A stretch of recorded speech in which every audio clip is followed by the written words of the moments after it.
to do this because this is not I'm speaking. This is the people who want to tell the world what they want to do. North Korea is an unimaginable country. There is only one channel on TV. There is no internet. We aren't free to sing, say, wear, or think what we want. North Korea is the only country in the world that executes people for making unauthorized international phone calls. North Koreans are being terrorized today. When I was growing up in North Korea, I never saw anything about love stories between men and women. No books, no songs, no press, no movies about love stories. There is no Romeo and Juliet. Every story was propaganda to brainwash us about the Kim dictators.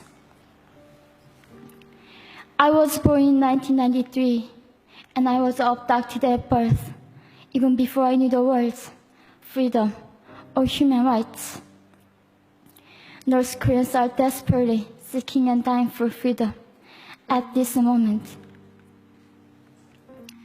When I was 9 years old, I saw my friend's mother publicly executed. Her crime, watching a Hollywood movie, expressing doubt about the greatness of the regime can get 3 generations of a family imprisoned or executed. When I was 4 years old, I was warned by my mother not to even whisper. The birds and mice couldn't hear me. I admitted I thought the North Korean dictator could read my mind.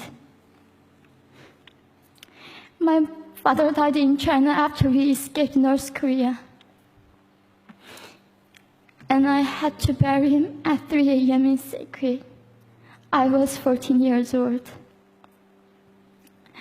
I couldn't even cry. I was afraid to be sent back to North Korea. The day I escaped North Korea, I saw my mother raped. The rapist was a Chinese broker. He targeted me. I was 13 years old. There is a saying in North Korea, women are weak, but mothers are strong. My mother allowed herself to be raped in order to protect me.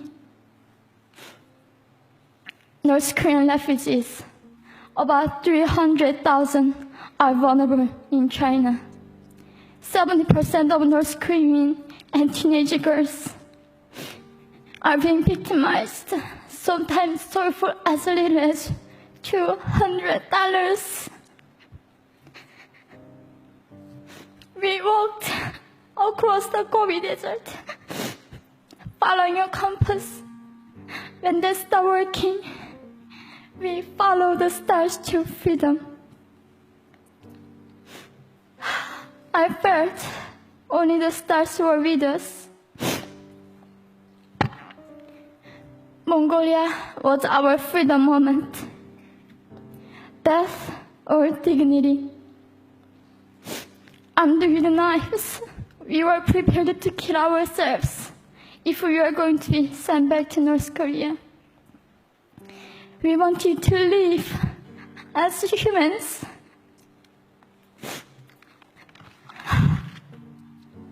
People often ask me, how can we help North Koreans?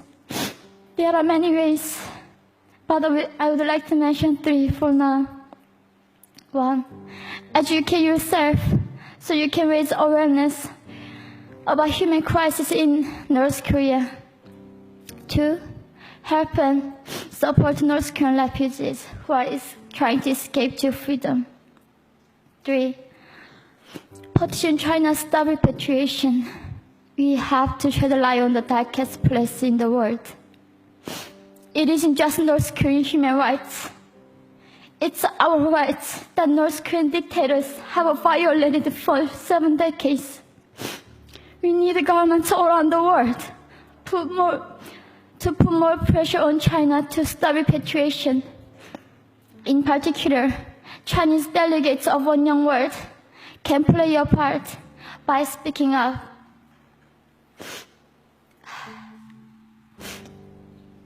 North Korea is indescribable.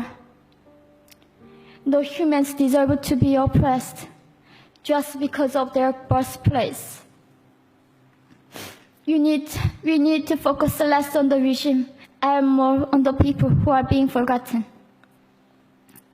One Young World, we are the ones who will make them visible.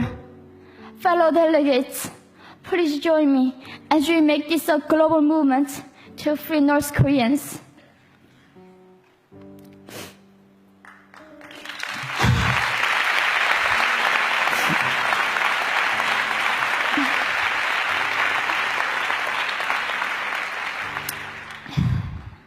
When I was crossing the Gobi Desert, scared of dying, I thought nobody in this world cared. It seemed that only the stars were with me. But you have listened to my story. You have cared. Thank you very much.